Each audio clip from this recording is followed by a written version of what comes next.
My name is Michael, and I'm here to talk about grapes. I'm not here to dance or to sing. I'm just going to talk about the berries. And when we normally refer to grapes, there are 4 different shades of grapes. There's green grapes, if we can bring this up a little higher. Red grapes. There we go. Now, green grapes are my favorite. I only ate green grapes until my 20s. There's red grapes, blue grapes, and purple grapes. I only ate green grapes. I never tried the red grapes because I thought they all had seeds.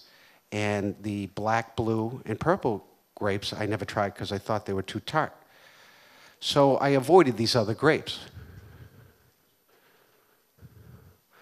When we avoid other grapes, we miss out on some unique things about them. We miss out on what they taste like, what cheese they go best with, or what wines are made from them.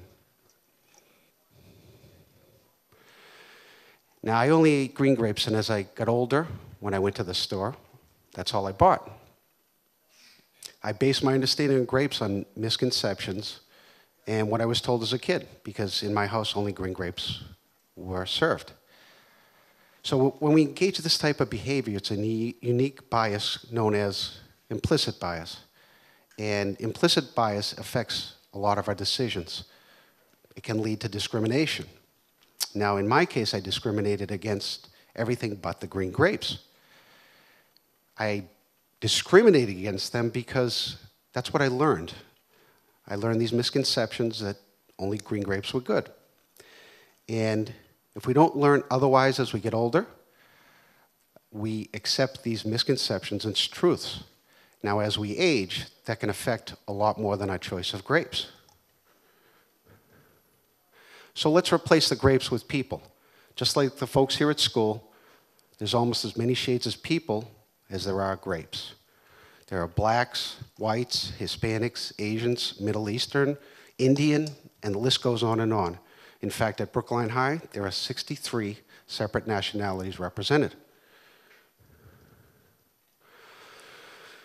So many of us think and behave based on this hidden bias every day. We discriminate against others that aren't like us. Why? Well, because what we don't know, we often fear, avoid, dislike, and exclude.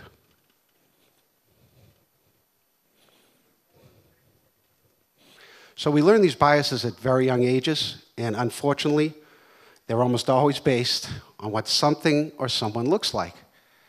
And this type of bias and discrimination surrounds us every day, and it can be very frightening. But institutional racism can develop because people, no matter what their jobs, are influenced by these types of stereotypes and biases, even people like me.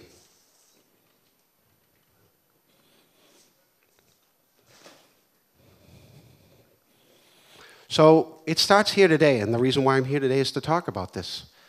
This isn't as entertaining as some of the remarkable folks that you saw earlier or the folks you'll see later. But in the criminal justice system where I work, we can set up better checks and balances to ensure that discrimination doesn't occur. And we can do this by, thank you, we can do this by using objective measuring tools, which are math-based, to ensure there's no discrimination. Now, students here at school, even though you look different on the outside, you're actually remarkably similar on the inside. You each bring unique positive things to this school, and that's why this school is really so amazing. You have to remember that unfamiliar is unfamiliar because it's unfamiliar. So how do we decrease bias? Well, by increasing contact with others who aren't like us. If you do it especially in safe settings, just like this school, it decreases bias. When you deal with others on a level playing field where no one's better than the other, where you cooperate, rely, and depend on each other, just like you do when you're in your group learning experiments here at school, you decrease bias. And there's so many positive things that people have that we all learn from these positives. And what we learn is that different people, just like different grapes, really aren't that different after all.